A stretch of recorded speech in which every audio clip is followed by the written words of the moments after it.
I'm the executive director of the Provincetown Film Festival.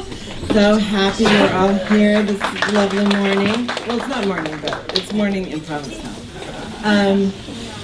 I want to, first of all, acknowledge and thank our beautiful venue, our kind venue, the Pilgrim House.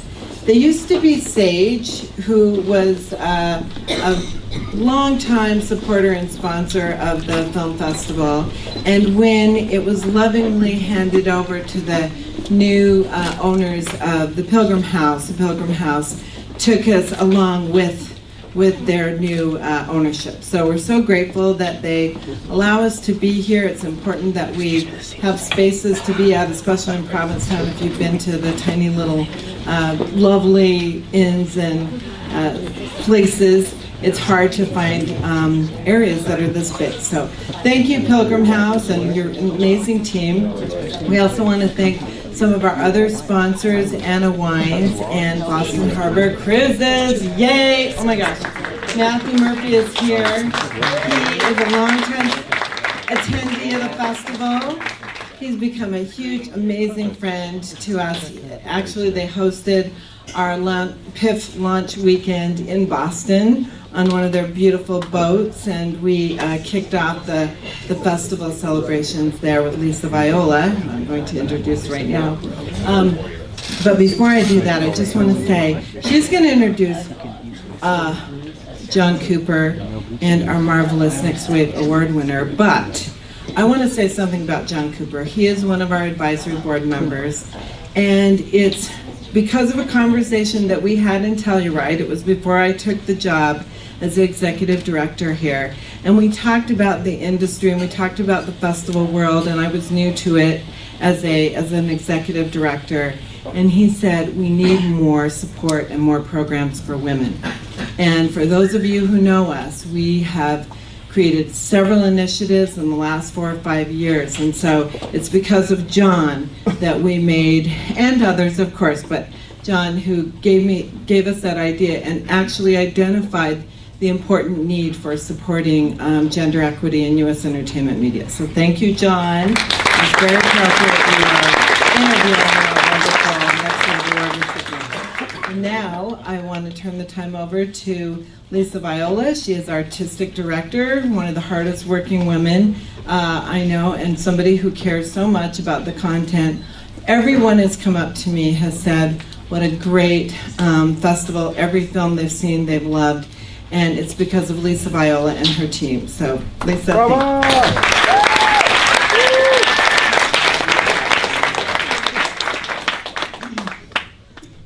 So we're obviously very, very happy to have Chloe here today and in conversation with John Cooper. And I just want to before I bring Cooper up, I'd just like to say that I've known him for over 25 years, which means I've known him my entire life. And I have to say that, you know, in the years that when I first met Cooper at Sundance, he was programming shorts there, and obviously now he's ascended to the ranks of director of the festival. And one of my favorite things about Cooper is the fact that he hasn't changed a bit. He physically hasn't changed a bit, but also no pretense, right? If what you see is what you get, and it's one of my favorite things, because whether he's having dinner with the Queen or with a filmmaker, a shorts filmmaker who's, you know, shaking in their boots talking to him, he's just who he is, and he doesn't put on any airs at all. So that's why I love him. Without further ado, Mr. Cooper.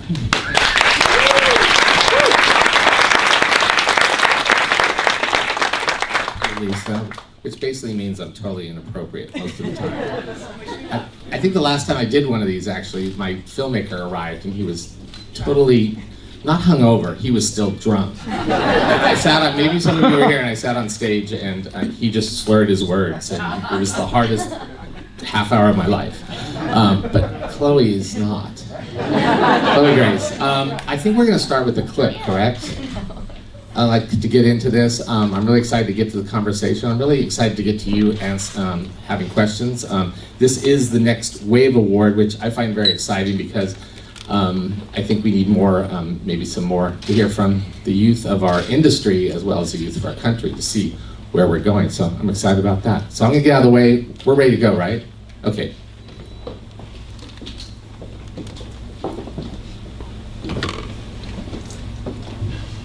Do you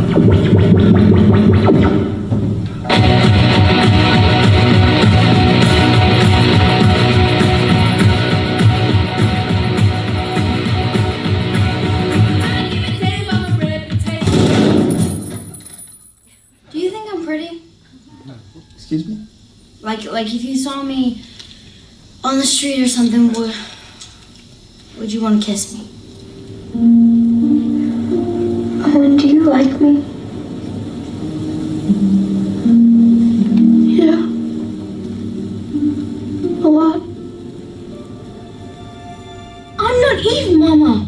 I didn't sin. You showered with those other girls. You had lust-filled thoughts. Everyone has to shower, Mama. Everyone. That's just the rules. You must be different because he can see. I don't want to be different, Mama. I want to He be can like them. I smell want the to be sin just on you, like and he them. will punish you.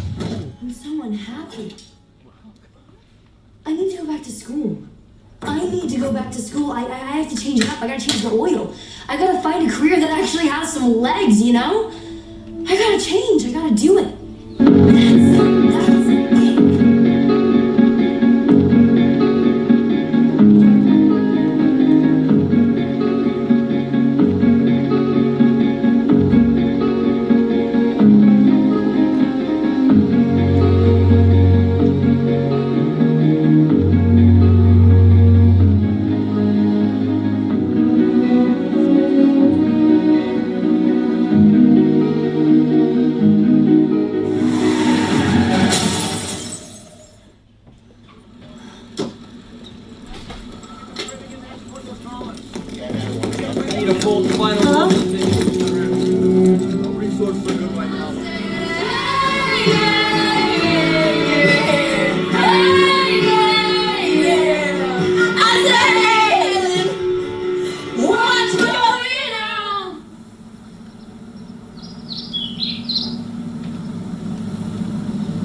Without any further ado, let me bring up Chloë Grace Moretz.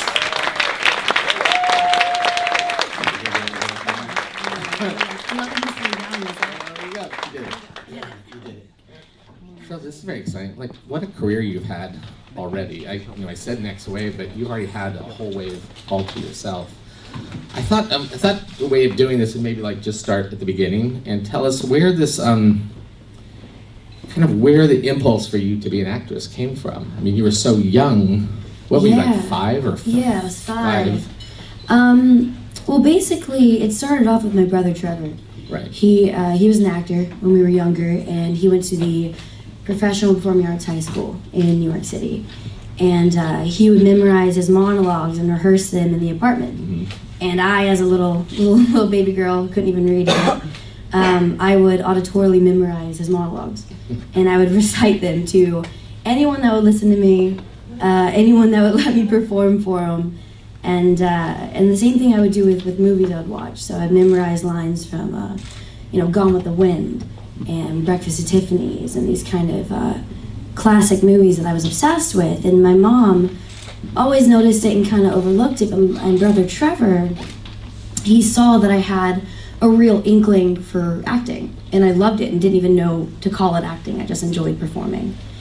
And he kind of took me under his wing, and he taught me how to act, and we would play around and try and get me to cry and try and get me to laugh and try and get me to fake being in love and all these different things.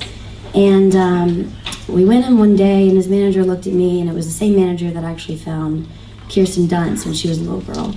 And she looked at me, and she looked at my mom, and she was like, you should have her act. You should have her do it. She loves it.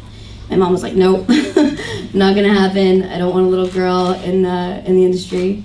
And my brother was the one that championed it, and he fought for me against my mom and was like, hey, let her do it. I'll go with her. I'll take her to auditions, and I'll make sure she's safe, and that no one takes advantage of her. And from that point on, 15 years later, we produced together. We're gonna be directing together soon. He's like my best friend, my confidant, and my everything. And yeah, now here I am. And by the way, you finished each other's sentences. Yes, You know you do that, right? We do. It's actually, it's a little off-putting for some people. It's very cute. But you're like, okay. Yeah, we're the same person. We're two halves of the same brain. And he's officially your manager too, so you're. And he's like, officially my manager, so we're pretty much everything. So when does it go from this? Because you're almost like a baby actor at that point. Where does it go over where you start to know the choices that you're making? You know what I mean? You know, it was really funny when that started happening. It wasn't until I was about, I was always aware of the choices I was making because I wanted to do crazy roles. Honestly, like I was obsessed with Wanted when I was younger from Angelina Jolie, and I remember looking at my brother Trevor after I went and saw Wanted, and I was like, I want to do a movie like that. My brother was like, they don't make movies like that for young women at all, much less 11-year-olds. And then, behold, about 6 months later, Kick-Ass fell into our lap. And it was like, oh my gosh, they made a crazy Angelina Jolie type character for a young woman. And I auditioned for it and I booked it. So those kind of movies and like, those decisions I definitely made. Too, so it was crazy, yeah. Was that a hard shoot for you? Incredibly. Yeah. I had to train for 7 months. I learned all types of crazy stuff. I knew how to take apart a gun in like 30 seconds and put it back together and like flip knives. Now I'm like, I can have all these party tricks that I don't want to use. Yeah, but no. So I made those type decisions, but it wasn't until I was about 14 when I remember looking at my brother and my mother, and it was the time when like all my friends were talking about college, and I was a freshman in high school, and everyone was like, oh, you know, I want to do this when I grow up, or I want to be this, and I for the first time looked at myself and I was like, oh my gosh, I'm gonna have to stop doing this and like become an adult and like get a job and like be a part of society and like a different person. And I looked at my brother and I was like, when am I gonna have to quit this and like pick it up? And he was like, what do you mean? You don't have to stop if you don't want to. And from that point forward, I realized that I could actually make a career out of it. And it wasn't just me fooling around and being silly on set all day. It was actually something that I could do for the rest of my life. And that was, I mean, eye-opening. Did you ever have that moment when you just wanted to stop? I am so lucky that I've never wanted to stop acting. But I had a moment 2 years ago now when I was super unhappy with the products I was putting out. And I just had a really rough time with the studio system and trying to get questions answered, which to me felt rhetorical, and fighting for the right of, for instance, a big character I was going to play. They wanted to have my main character, I was the lead of the movie, they wanted to put me away for the last 30 minutes of the movie and have the man fight my battle. And I was like, I'm so confused as to how this is even a question. It just seems a little regressive. And they're probably not confused exciting. by you being so young, even having those thoughts. But Exactly. you should just be able to tell people what to do. And it's me being like, when I was like 18 and looking at these, adult people and giving them very realistic answers and having a solid argument about it. But I was just confronted with this, these aggressively large fences that I was trying to hurdle, and then I sat back and I was like, I'm tired of trying to hurdle a system which is just kind of set up for me to fail. And I pulled out of my movies, and my agents were like, you're crazy. You're gonna lose your career. And again, the only person that really championed me was my brother, and he was like, no, she's unhappy, and she got into this because she loved it, and she's not loving what she's doing, and that means something. And when I pulled out of everything, I sat back, and I was like, okay, who am I? What am I?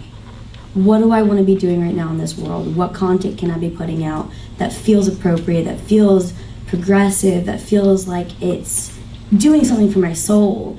And the first movie that really connected to me was The Miseducation of Prim and Post. Oh. That was the first project I did off the back of my big halt. And Because that was even a small movie compared to tiny movie. where you Where I been. was. Yeah, where you were. Yeah, I was up in the $100 million studio system, and then it crashed back down to a barely $1 million movie with Desi, who had done Appropriate Behavior, and she was an amazing director, but young, you know what I mean, and this amazing script, but a character that a lot of people would have shied away from. And my agents were really kind of against it. They thought that I should be doing different projects. They thought that I shouldn't take a risk on this. And it probably needed you to get made too. It needed something Yeah. people recognized. It wasn't going to get made without that. And did everybody see the film? Or a lot of people did. This education Cameron Post, it won the grand jury prize. it did win the grand jury prize at Sundance, which is crazy. Right. That was shocking. And you had to pick up the award because Desi went Desi home. was away. Desi went home. None of us expected to win that. We were like, it's a good movie, we love it, but like, whoa. I was in the jury room, and the two, and Octavia Spencer and Jada Pinkett Smith. Yeah. Why they love that movie so much is they were saying that it didn't start from a place of having to explain who you were. It started there and took off, and all the kids were so natural in it, and that's what really made it stick with them. Yeah. I mean, yeah, I think that's, it's a testament to Desi and also to our DP, Ashley Connor, honestly. I think those two really set a tone on set where we were just being. I said it last night at the Q&A after the screening, but it really says something when you can just be. And you're acting and you're doing your thing, but we just were. And Sasha and Forrest were so incredible counterparts that we would just be able to fall into these characters so naturalistically, and Ashley was just always there to pick up that perfect shot and that perfect moment, and there really wasn't a moment that went amiss, and it came out on screen and you can really feel that, which is rare. And even though it is kind of a political movie, I mean, it is for sure. a statement for sure. Oh yeah, I wanted to be a statement. But you forget when you're watching, you're so drawn up into the story. And I think that's the power of those kind of films, is that you're not being preached to, you're actually being led in, and that's going to change people. That's the only thing that actually does. That's what I completely agree with that. I think that, what we really wanted to do with the movie is to make sure that it didn't feel like taking your medication. We didn't want it to feel like a prescription where you were like, okay, I gotta take this and I'm gonna feel better after, and like, this is something I should do for life. We wanted you to sit there and to laugh and to cry and also find the absurdity in the reality of what is conversion therapy and how it is incredibly dark and an incredibly real issue. Did you know a lot about it before? No, so that, it was really interesting. When I read the script, I had known like Praying the Gay Away because I'm from the South, and it's something that you heard about. And I have two gay brothers in my life, and when they came out to my father, the first question they asked was, did you pray? And did you try and figure this out? And my brother Trevor actually told me a very beautiful story recently, which I didn't even know about, that he did when he figured out that he was gay and he came to that realization. He for 8 months went to church alone and tried to pray it out, and that's just like the conditioning that we came from. So it was closer to home for even me than I was aware, because I was so young when they came out. So when I got into the process of getting ready to make this movie, Desi and I's first thing was like, we need to talk to survivors. We need to talk to people that have been through this. And in our heads, we were like, okay, these are going to be people in their 40s and 50s, because this can't be a modern issue. And every person we met was no more than 2 to 3 years outside of conversion therapy. And they were 24, 25, 26, 30 years old on the high side. And I think that was so jarring. And then we started to lift the lid on the realities of it in America. And you look at our vice president, who fully believes in conversion therapy and supports it. You look at it's legal in 38 of our states, and annually 77,000 kids will be subjected to conversion therapy, and over 1 million people are currently. I have all the stats on my phone. But you're 8 times more likely to commit suicide as a young person, right? Which is, I mean, those are really, really wild statistics. And it just made the movie more important to us. And a lot of actually the stories that we got, especially from Matthew Shirka, who I want to call out, and he works at GLAD, and he's the head of the conversion therapy section over at GLAD, and he's a total badass. I mean, he goes to everything and just petitions to get it turned over and made illegal in different states. But he was actually the one, you all saw the movie, the cannibal moment where Jennifer Ealy's character refers to same-sex attraction as being a cannibal. That's a real story. So he told us this story about how they would make you sit in a circle and point out the person in the room that you want to sleep with, and then you get to walk through all the sexual acts that you want to do to the person and all the attributions that you see in them that you admire and you find sexy. And then they would flip it on you and say that everything that you just said you're wanting to consume out of that person. And in a sense, you are a cannibal. So that was we took a lot of his real stories and we implemented them into the movie. And some of the stuff that he told us we couldn't even put in because it was just so jarring. It'd be unbelievable. It would have felt implausible. Right. Yeah, it would have felt implausible, but it's not. And did your character change in this process? Did you come into it thinking one thing and then? Well, I think we saw Cameron as someone different, and then she became her own person. I think in a lot of ways, I think in more ways than in my other characters I've played, I lost myself a lot into this role. And I felt like I found something within myself that I wasn't aware of, which I think is this, we always knew that she was a strong character. There's a level of silent perseverance in her, which I underestimated going into the movie. And it wasn't until we had those really intense scenes with Jennifer Ealy's character and I, and she would ask, she'd ask me things about the iceberg, and then we'd get into the fact that my parents passed away, and we'd walk through those moments, and they were shot so organically, and we barely rehearsed anything in the movie. So pretty much everything you see on screen, it was 2 to 3 takes. It was nothing. But they were so organic and so natural that I fell into this place where Cameron was me and I was Cameron, and I was answering in this way that was, I don't even know, it sounds silly, but it was just very symbiotic. And I wasn't, I really underestimated that, I think, going into it. It's so funny, and there's a theme in all your work. You do a lot of horror, and even when it's real life, it's still horror. Yeah, I'm a little twisted. What is that? A little twisted. I blame Trevor. I blame Trevor too. I blame Trevor. I blame my mother. No, I think honestly, I've said this for so many years, but I really do think it's because I came from a home where I was really, really, really supported, and they allowed me to be as weird as I wanted to be, and I was, obsessed with super dark, occult, weird things when I was younger, and they completely allowed it and supported it. And so as I grew up, I was able to play into these dark emotions and these dark areas of life, which is a reality, and process these really beautiful dark things safely. And because of that, I loved doing that on screen.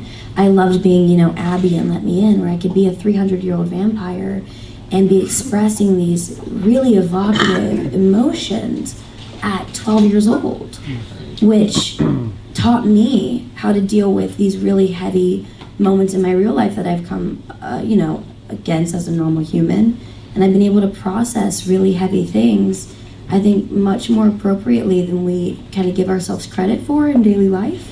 And you're kind of ahead of the curve because you were the vampire movie before all the vampire movies. It was like the unsexy vampire movie. You were the kick-ass girl before Wonder Woman. Yeah. I don't know if you've gotten credit for all that. I don't think we gave credit to those things then as much.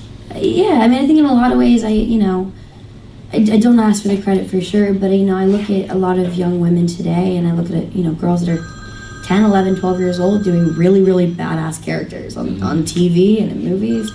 And when I did it, I was confronted with so much misogyny. There were grown men being like, why? They would look at my mother and go, why would you allow your daughter to be like that? Who do you think you are, allowing your daughter to go on screen and say those words? And she was like, she's living her best life. Chloe's killing it and just a happy-go-lucky kid. I was happier than most people I know, because I was just able to do what I really wanted and to feel myself. And nowadays it's so welcome, and it's so great to see young women put into really cool roles, and it's not, people don't bat an eye at it. They're not surprised by seeing a little kid totally kick ass. And I think, in some ways, I would like to say that, I had a hand in making that more socially acceptable, which is how it should be. You know what I mean? Yep, it absolutely is. Yeah. So you bring politics, you're political too now. Yeah, quite. That snuck into your career. So now how do you Yeah. balance those two things? And you're going to do that going forward with your career choices? Yeah, I mean, it was a conversation. I'm not gonna lie, it was a big conversation with, my publicist and my agents when I decided to be political when I was younger. I first of all, I grew up in a family where my brother was obsessed with politics, obsessed with government, and when I grew up, I just obviously fell into that because of the family I grew up in. And being lucky enough to, grow up in Los Angeles, which is, a super, super liberal place. But then, when I started becoming very outspoken in my interviews and had a very kind of finite view on what I wanted to say, I have, my people came up to me and they were like, oh, you might not want to be so polarizing. Just, you might can't not. You just be cute? Yeah, you might not book the roles. Cute? You might not book the roles you want to book. And I will tell you, it for sure had a ripple effect in the industry. There were for sure meetings with predominantly men that were really taken aback by it, and they were not very happy with my political stances. But I was, again, very safe zone with my family. I was like, F that, you know what I mean? I'm gonna be as politically active as I want to be, because also, if I'm unhappy with the state of my country, if I'm unhappy with the people that are the higher powers, I, as a registered voter and a citizen, am able to overturn that. And I can fight against it, and I can, rally against it. And obviously, when HRC said that she wanted to run for presidency, I was the first one to be like, hey, let me jump on that bandwagon. And she you was. ran a lot of rallies too, didn't you? You put in time on that campaign. I put a lot of time in.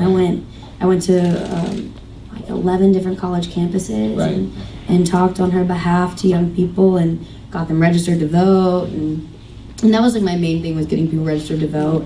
And I was like, look, even if you don't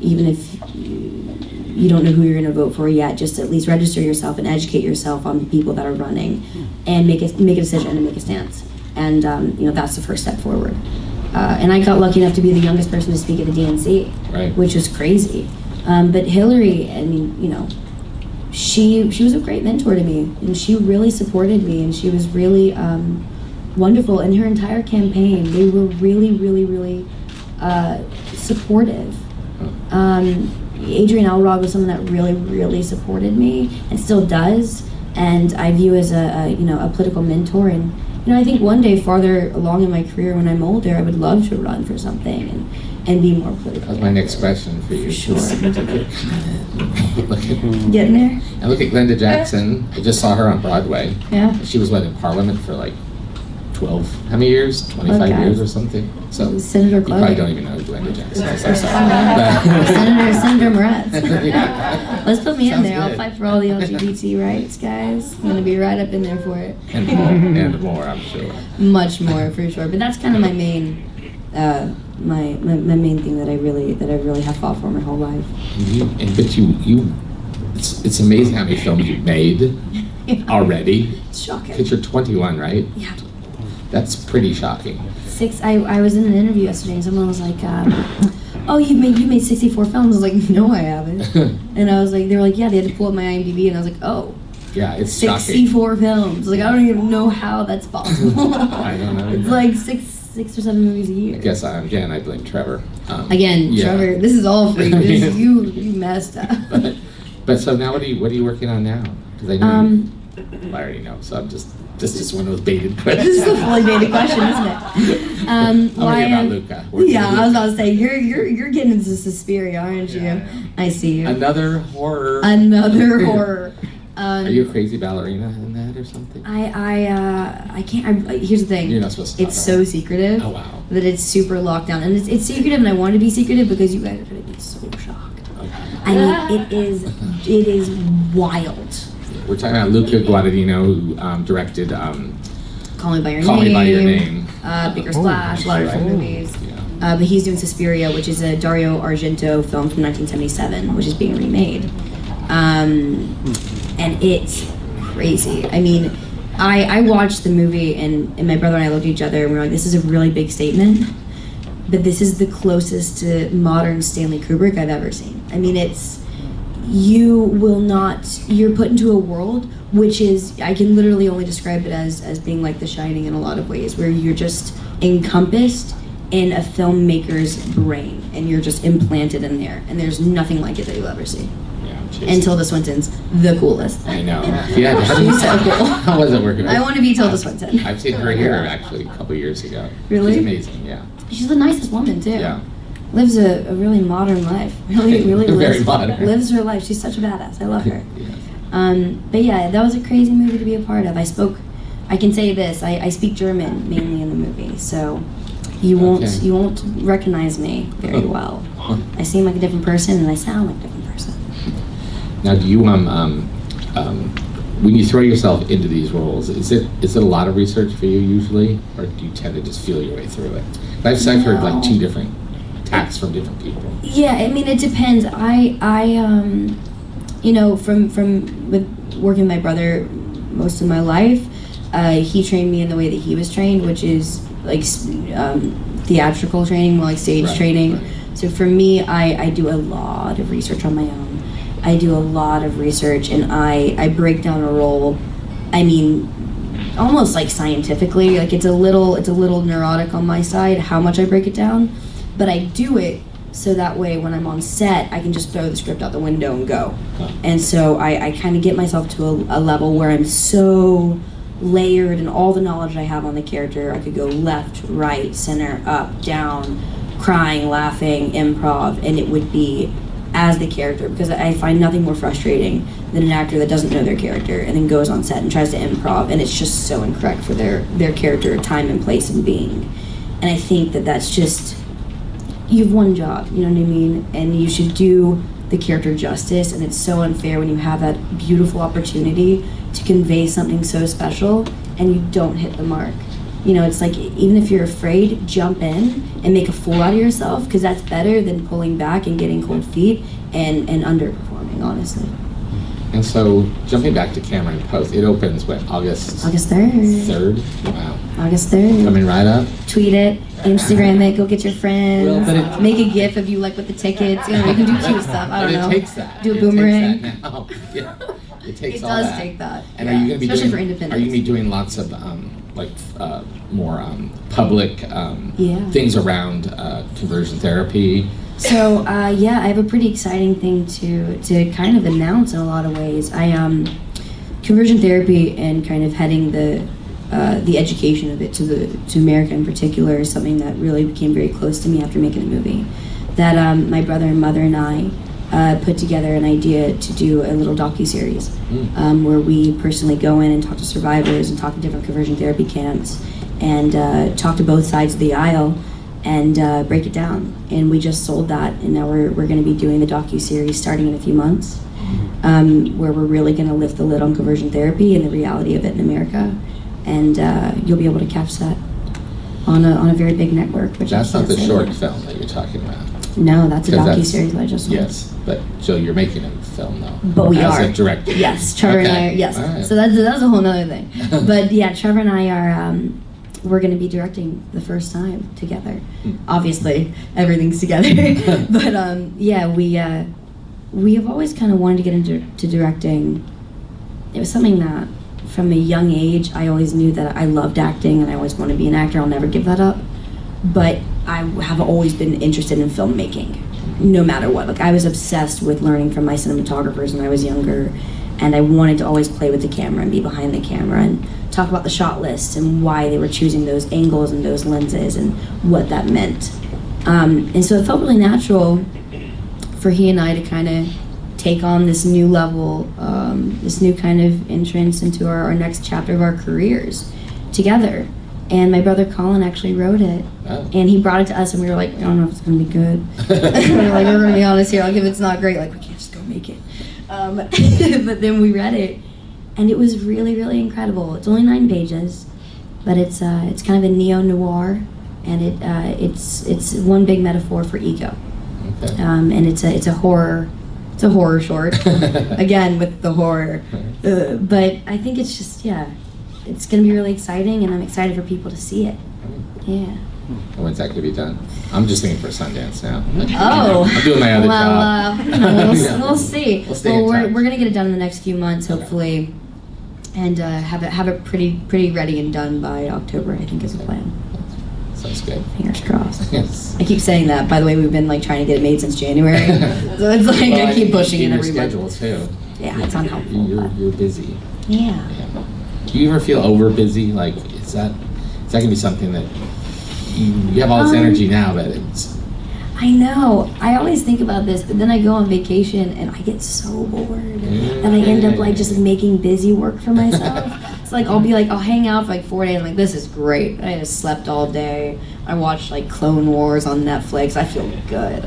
And then I wake up on the 4th day and I'm like, so Trev, you got like a script I can read, or you want to talk about something? You want to talk about some work? So I don't know. I think in a lot of ways, I'm so in love with what I do, and I'm so lucky to say that.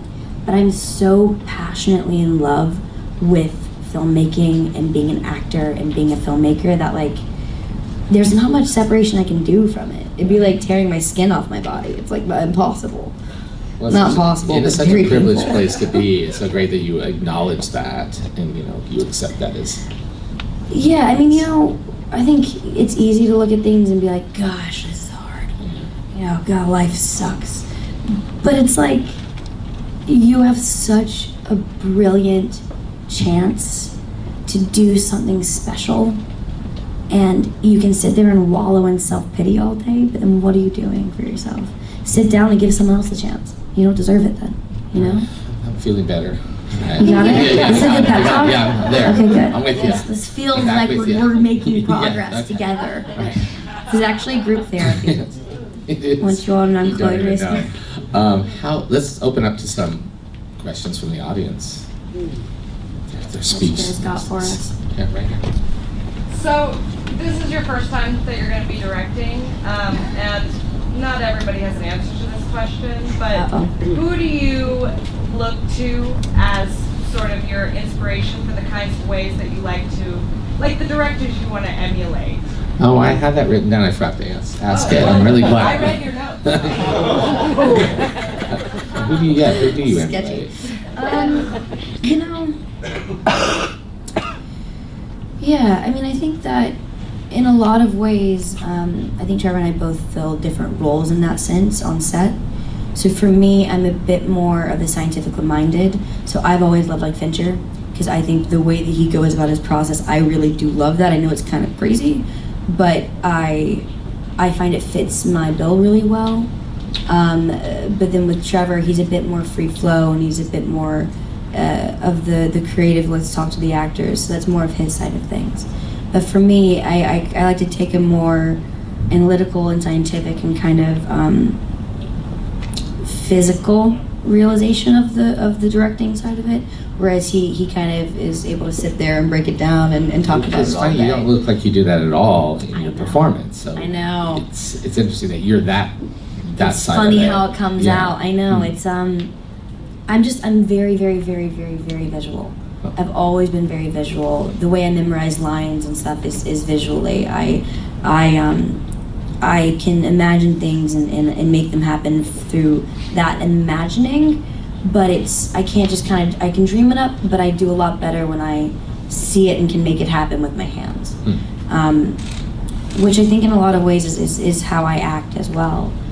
Because I kind of shape and form almost like a sculpture of a character, and it kind of keeps taking shapes, and you'll see like with every take I do, there's a new little edge to that sculpture and a new little shape to it, and that's kind of how I form it. And as I have to do it to be able to form it. I can't just think it. I have to like walk through the paces and like do it and put myself in the position. And even if it takes 5 hours of us just batting stuff around, I'd rather be on my feet and doing it than like writing it down and talking about it. Yeah. Interesting. Yeah. Yeah, over there. Hi, Chloe. As an actor, is there any role you would never agree to play? Is there any role that you would never agree to play?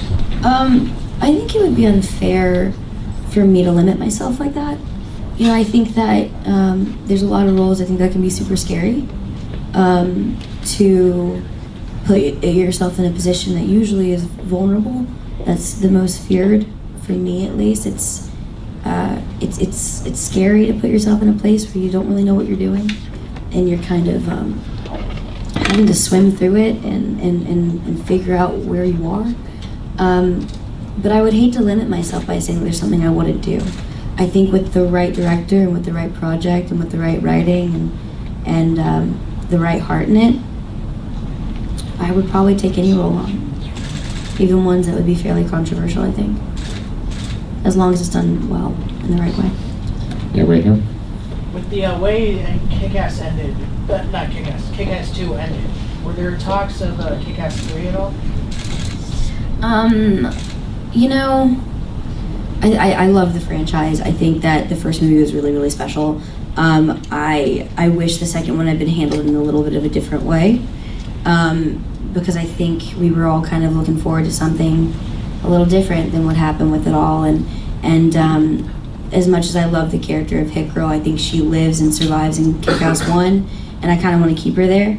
And I kind of want to keep everyone's mind in Kick-Ass 1, so I don't think there'll be a Kick-Ass 3. At least I don't think with Hit Girl in it, so. Hi, would you like to do any stage work?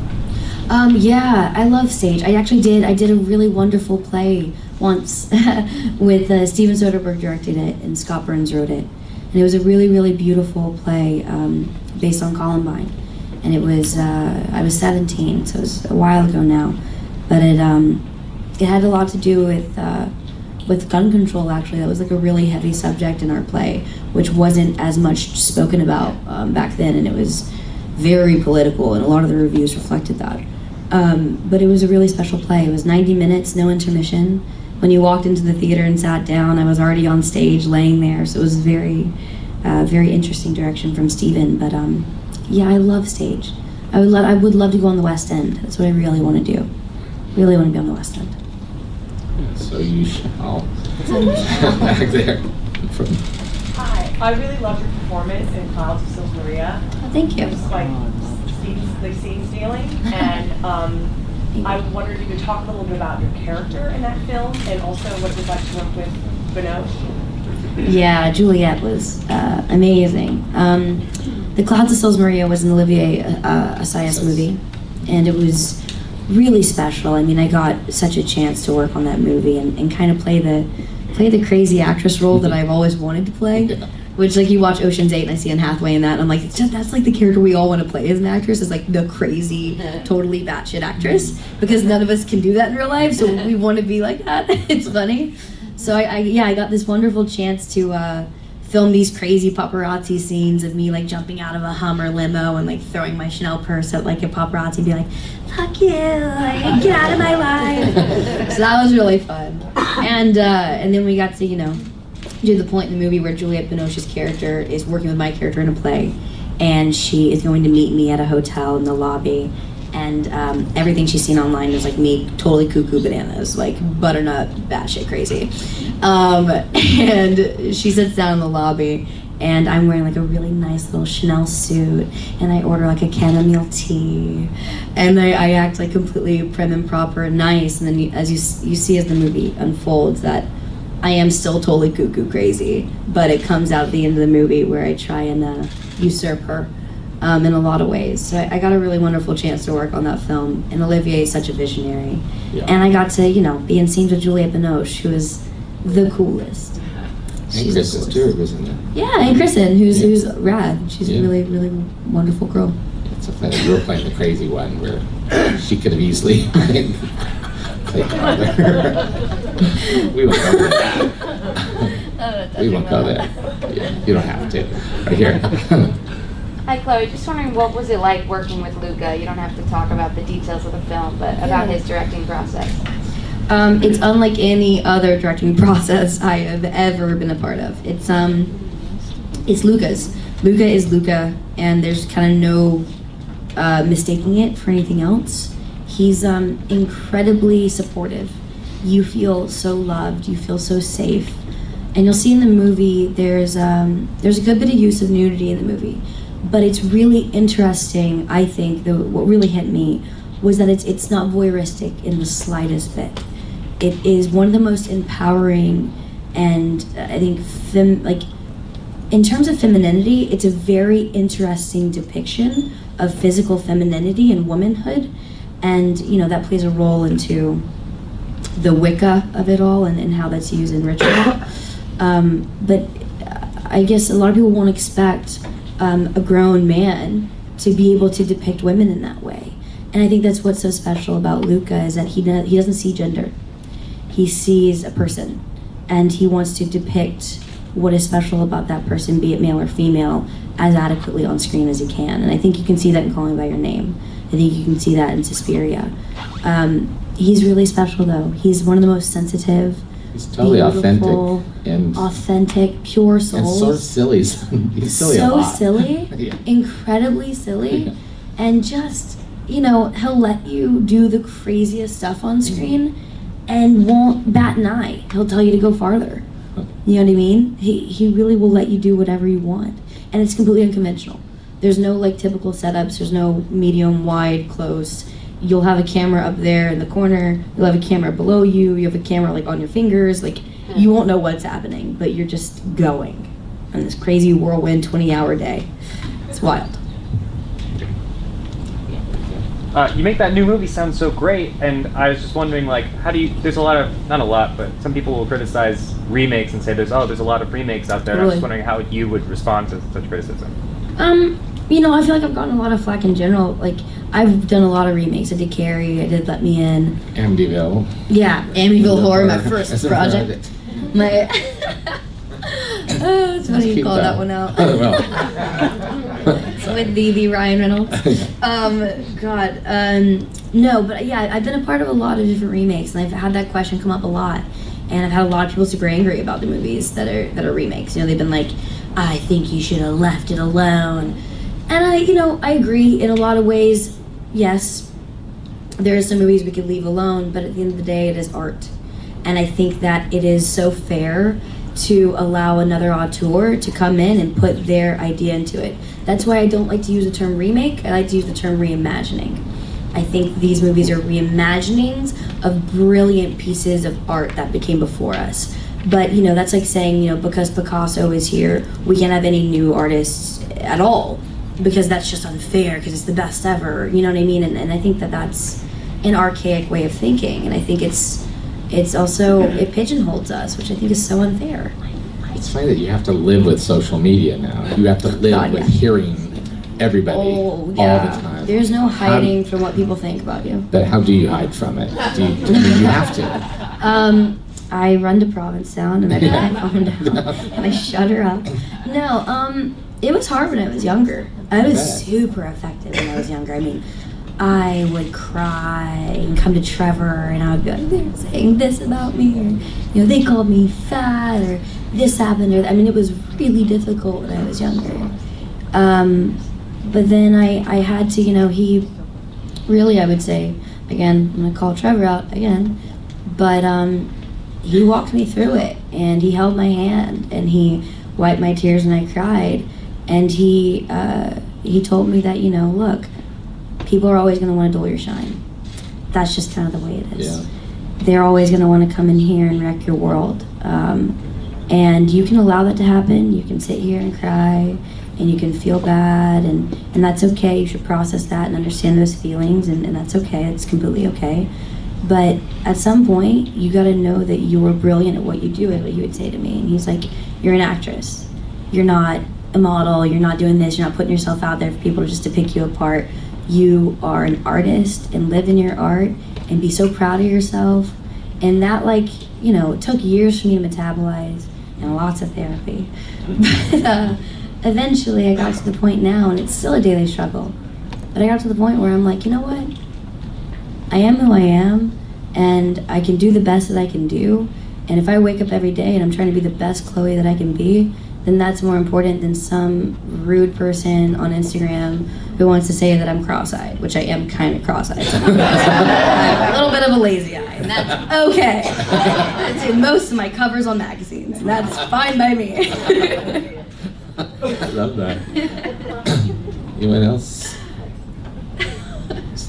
I think you can shut him up on the cross-eyed. Oh, guys, this is the cross-eyed. Now everyone's gonna be looking at me and I'm be like, hey guys. Oh, Chloe, are you looking at me or are you looking over there? Are we ready to move on, or do we keep going? No one.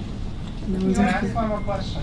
Me ask one? I'm very curious. You're at the age of 21 right now, and there are probably other actors of your age that are more successful than you are. And you can log into their Instagram and see that they're better, and they're winning an Academy Award or being nominated for this or this award.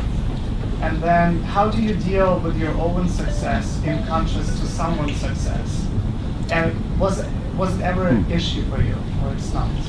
Comparing yourself to other people in your profession, peer. Yeah, I mean, I think as a human, you compare yourself in general. I mean, I think a lot of people, you know, it's hard not to compare yourself, especially in this society. I think we live in a society that pits one against the other, especially as women.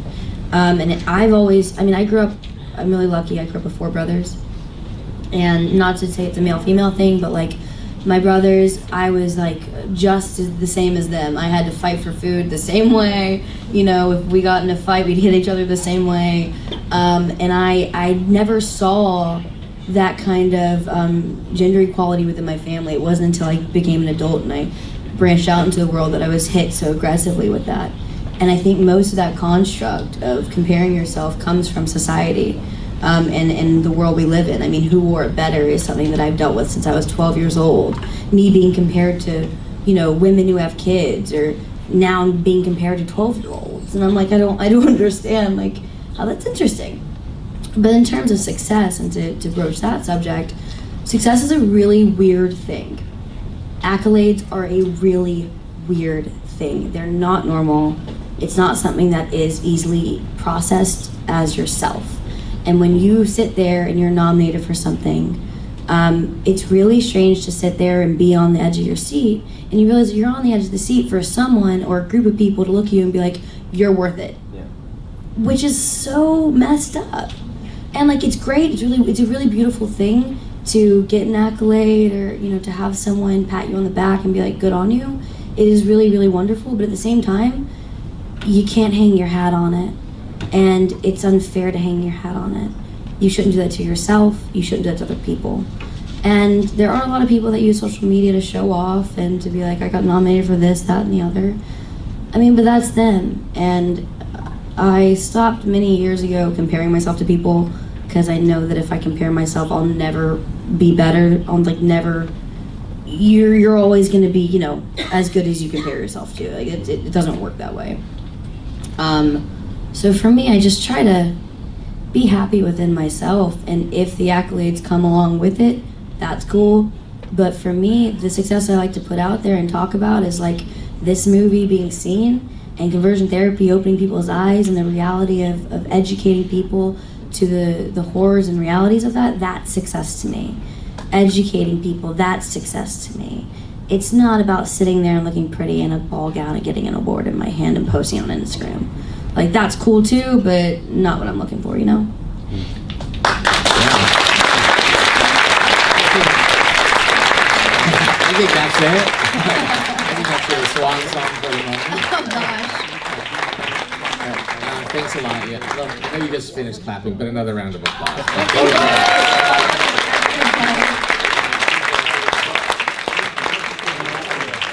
You're on tonight too, right? She's Modern Love tonight, right? I'm Modern Love tonight. You have a big day. I have a big day. You can come hear me speak for another hour. I don't think anyone needs that. Thank you guys.